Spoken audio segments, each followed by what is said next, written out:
And a lot of people will say, Tank is too small. Let me tell you something. Anybody that gets in the ring with Tank that is not a damn dinosaur is gonna feel something from it. And it ain't gonna be easy to hit it. Got boxing IQ. He may not sound like an intellectual guy when you hear him talk, but he knows the ring inside and out. In Florida, man looks absolutely amazing. Man looks like a monster. Man looks like precision. Jake Paul cannot take those body shots. Oh, Tank's gonna kill him.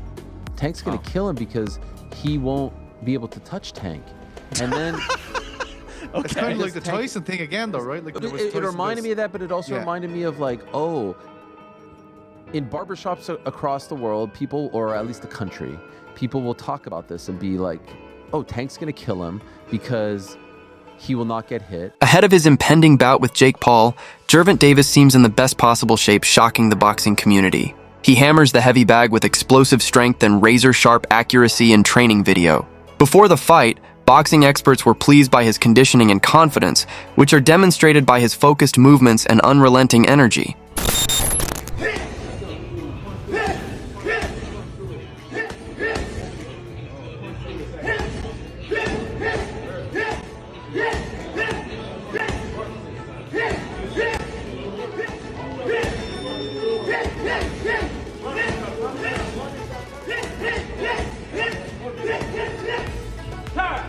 Gervonta Davis has a good chance of winning, according to analysts, but only if he fights wisely. They stress that rather than aiming for an early knockout, he must rely on timing, movement, and ring control. Tank's patience and ability to discern his opponent's rhythm are what make him so brilliant. According to experts, Jake Paul won't be able to manage his accuracy and pace if he concentrates on sticking and moving. Although Davis is regarded as one of the boxing world's most explosive punchers, his true threat lies in his counterpunching and defensive prowess.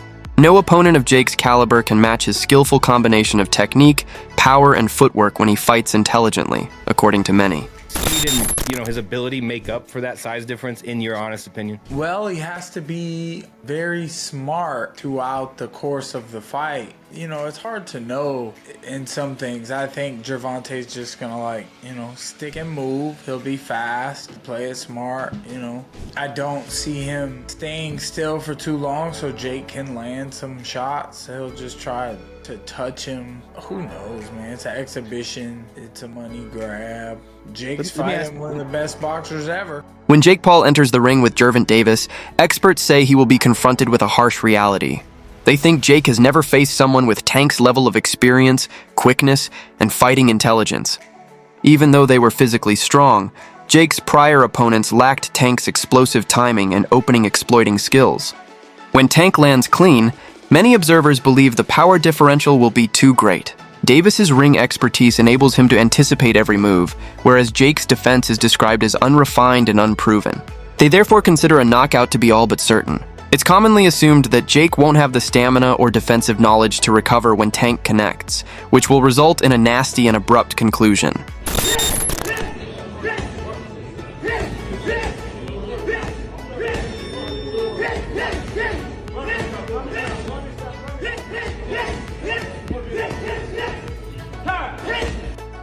Tank Davis look crazy, bro. Chilaquiles. Gervonta Tank Davis hitting a heavy bag in preparation for his Jake Paul fight November 14th down there in Florida. Man looks absolutely amazing. Man looks like a monster. Man looks like precision. Jake Paul cannot take those body shots. You mean to tell me somebody who done fought UFC fighters and a man with Parkinson's disease can take a body punch from Gervonta Tank Davis, and y'all basing y'all logic just because Jake Paul is big? No, Tank's gonna go ahead and put this man to sleep. I'm telling y'all that right now. If Tank don't put this man to sleep, he done let the black community down, he done let boxing down, and he ain't never been that nice. You Tank fans, y'all trying to give him a pass. If y'all said Tank is as skilled as y'all say he is, if he does not put Jake Paul to sleep and stop Jake Paul, his boxing career is absolutely voided. He already don't care about legacy, and just imagine he don't knock out Jake Paul, and now y'all want to say it's not a real fight, it's an exhibition. No, we not giving no passes, bro. This Gervonta Gervonta Tank Davis. He needs to put Jake Paul to sleep. I don't want to hear nothing about, oh, Jake Paul too big. No, Jake Paul chin ain't never been tested by somebody that hit as hard as Gervonta Tank Davis. Tank should put this man to sleep with ease. I'll say that respectfully. If you don't put him to sleep, a 2-pack of ass. That shit stinks. That's a 2-pack of ass at the highest level. And it's a musty energy at the highest level. Get it together. Get it together. Tank looks amazing. That's the Chilla Killers. Chilla Killers. Chilla Killers. Weight has emerged as one of the main topics of discussion in relation to this clash. Some contend that the disparity in size is too great to overlook, while others think Gervon's superior skill set will compensate for the size discrepancy. Experts and fans are still at odds. Given Jake's enormous physique, some people wonder if the battle should even happen. Tank's admirers maintain, however, that he can easily defeat bigger fighters due to his speed, discipline, and accuracy. They remind everyone that time, control, and angles are more important in boxing than size. Many believe Jake's foundation is still too weak to be a serious danger. Additionally, Jake's size advantage will be negated by Tank's technical dominance. Is happening. WBA lightweight champion Gervonta Davis, who's unbeaten in 31 professional contests, takes on the self-proclaimed problem child Jake Paul, one of the most influential and marketable global personalities. Paul and Davis square off in Miami after doubts around the fight being sanctioned in Georgia triggered a change in venue.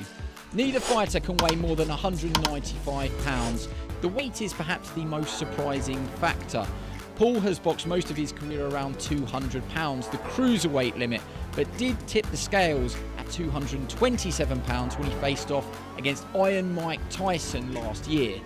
Davis, much smaller in stature, competes at the 135 pound mark and has also won world honours at super featherweight. And despite some discussions about possibly dropping down to 10 ounces, the pair seem set to wear 12-ounce gloves. And in terms of distance, despite the exhibition tag, the fight will play out over 10 3-minute rounds with 3 scoring judges at ringside, but the results will not be officially recorded on their professional records. While acknowledging Tank's amazing power and expertise, Michael Bisping cautions that size cannot be entirely disregarded.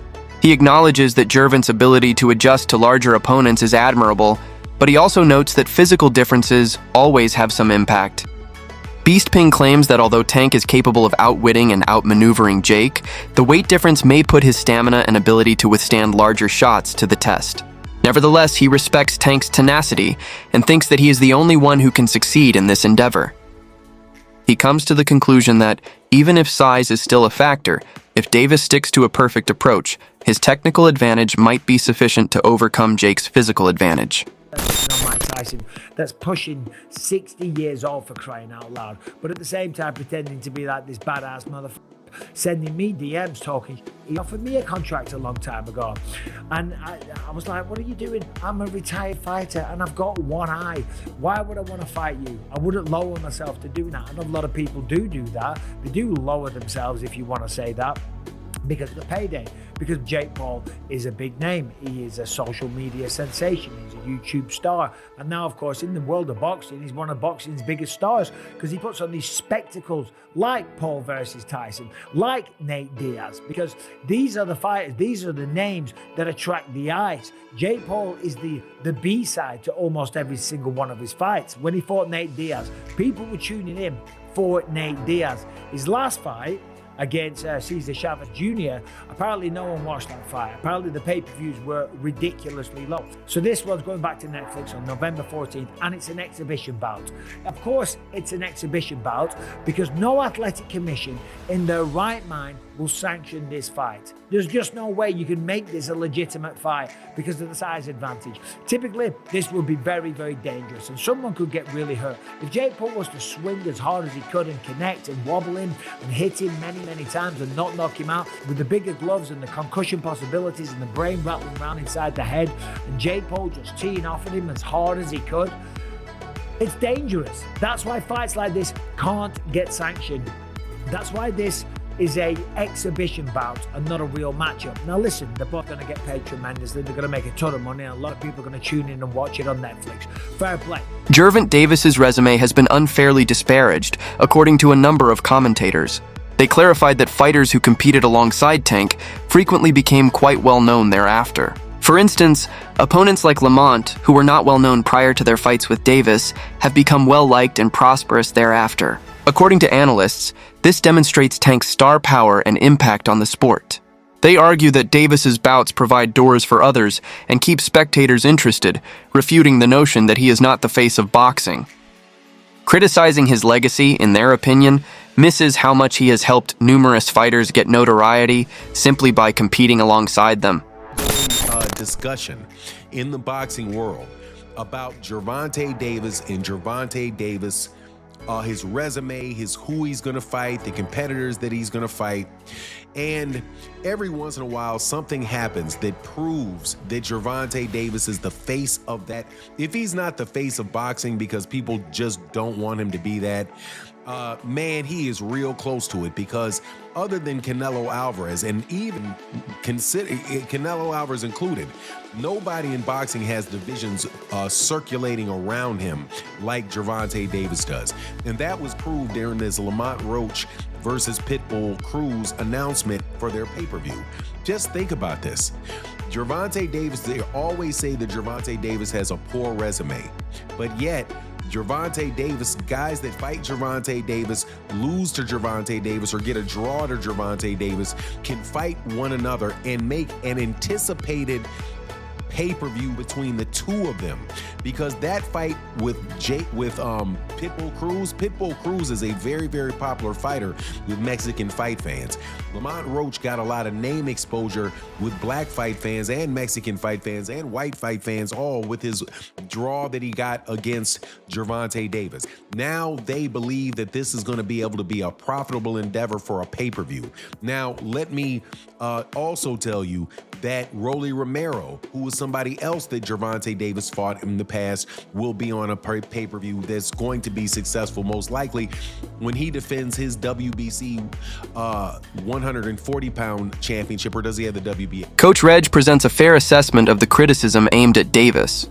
Gervonta has already accomplished more than most boxers his age, he reminds them. Once you've shown yourself, he says, there's nothing wrong with accepting high-paying bouts.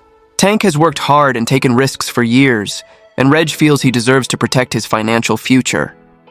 Every boxer ultimately reaches a point where receiving paychecks that can change their lives becomes significant, he says. According to Reg, the naysayers undervalue Tank's commitment and fail to recognize his contributions to the sport. He feels that Tank has already cemented his status as one of the greatest lightweights of this period, regardless of whether he retires soon or keeps fighting. Especially Tank been talking about retiring, so why not get the bag and then go about your business if that's your plan? I mean, if that's your plan to retire, then go get the bag and go about your business. You ain't doing nothing wrong. I'm not against it. You got some people that are very critical of Tank. Does it make sense depending on what you're in boxing for? Because you got some people that want to fight the best. You got some people that want the accolades, the belts, the undisputeds.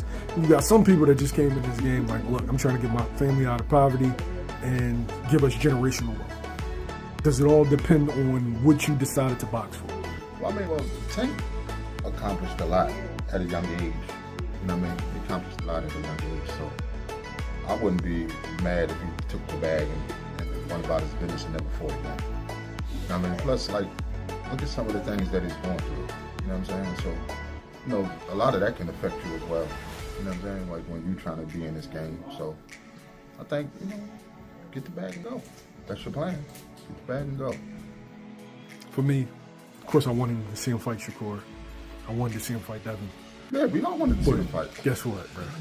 According to some commentators, Davis's fame and cultural influence are also contributing factors to the attention this fight has received. Tank naturally attracts a lot of media and fan attention because he is a well-known black fighter in America. In addition to being athletic contests, his fights are cultural events that viewers find compelling. According to experts, he is now one of the most well-known figures in boxing. which brings with it both praise and criticism. They go on to say that how people view battles like these is largely determined by public opinion. Additionally, Davis's notoriety guarantees that every action he takes will make headlines. However, the majority concur that he has gained this attention due to his talent rather than just his notoriety. Davis, especially an American black fighter, right? Everything is embellished and, made into a bigger deal, especially when they're popular fighters like Gervonta Davis. Or Floyd Mayweather has a close fight with Castillo Maidana, and it's the end of the world. Andre Ward has a tough fight with Kovalev. Oh, it's the end of the world, he cheated and all this stuff. Jermell Charlo has a close fight with Castano, so on and so forth, right? Oh, Jermell, it was a robbery, and it turns into this big deal. But back to Tank's resume, his last opponent was Lamont Roach. I thought he won the fight. There wasn't this crazy action happening on Lamont Roach's side prior to that knee thing. I feel like when the knee fiasco happened, that's when the fight started to pick up a bit. And Lamont Roach, I think what he deserves credit for is he exceeded expectations that people have for him. But you can't score a fight based on expectations. You feel me? Right? Like, you don't get a fight and get the victory because you did better than people thought you were going to do. That is not how you score boxing, right? You don't get more points because you're the underdog and you did better. It's not how boxing works at all, right? This encounter is viewed by many analysts as more of a worldwide spectacle than a strictly competitive matchup. Instead of being a traditional boxer, Jake Paul has become a crossover celebrity due to his ascent to recognition on social media and in entertainment. Experts contend that the goal of this battle is to draw in general viewers in addition to resolving a sporting rivalry. With Netflix airing, the battle will undoubtedly receive a lot of media attention. Some say Jake's notoriety keeps the event interesting, while others predict Tank's superior experience will cause him to dominate totally. The bout represents how boxing and entertainment can coexist when talent and spectacle are combined. It will undoubtedly attract millions of fans and make both fighters famous worldwide, whether or not it is competitive. I will reiterate one more time. I would rather see this because it's a spectacle than him versus Ryan Borland or Andre August or chasing these like quote-unquote championship dreams in boxing. I don't think he's a championship level boxer. I don't really care about that journey. I want to see him in spectacles. Netflix is going to air Jake Paul versus Tank Davis. So to me, this is, Do you think it will do well? It will be watched. It will be watched. Yeah, it's going to be huge. A lot of people are going to watch. I would rather see Anthony Joshua just because that has been put out there and is on the table. But I will watch this. I saw some people breaking this down on, it was a non-fight pod. It was, I don't remember which one. And they were saying like, oh, Tank's going to kill him. Tank's going to kill him because he won't be able to touch Tank. And then Okay. It's kind of like the Tyson thing again, though, right? Like when there was it reminded me of that, but it also reminded me of like, oh, in barbershops across the world, people, or at least the country, people will talk about this and be like, oh, Tank's gonna kill him because he will not get hit. Gervonta Davis is publicly defended by Stephen Fulton against those who accuse him of seeking easy money. Given how brief and risky boxing careers can be, Fulton contends that every boxer has the right to financial security. He notes that Tank's years of supremacy have already demonstrated his value, so accepting high-profile matches at this time is a logical step. Fulton exhorts supporters to see past appearances, arguing that Davis has earned the right to strike a balance between legacy and financial gain. His defensive Tank demonstrates a new attitude in the boxing world: appreciation for fighters who recognize their worth and don't conform to antiquated norms. Like, that's a no-brainer, but I understand. I still feel for Lamont. That's my boy. Like, he still want his rematch. But then when you be realistic about the money situation, you're changing your whole family life. Like, you know what I'm saying? It's people hate on it because they're not in that position. I'm not saying Lamont. I'm speaking like other boxers. Be like, oh, he this for that. He's this. It's a side quest. It's a little side quest. Because what happened when Floyd and all these guys went on WWE, but then they get right back to what they're doing. You know what I'm saying? So it's just like it's another little side quest. I'm all for people just getting the money. So get the best, make the most that you can out of this entertainment world. Cause, I mean, I don't know. I would have done it as far as the money aspect, cause none of us would deny that money. They talking like they would, none of them would deny that money. Eddie Chambers cautions that it would be a grave error to ignore Gervonta Davis. Although Tank's skill, power, and combat IQ make him a terror for any opponent, he acknowledges Jake Paul's physical superiority. According to Chambers, larger opponents who lack defensive awareness can be destroyed by Davis's lightning-fast reflexes and devastating combinations. He clarifies that Jake won't be able to handle the intensity and accuracy of Tanks unless he develops into a real powerhouse.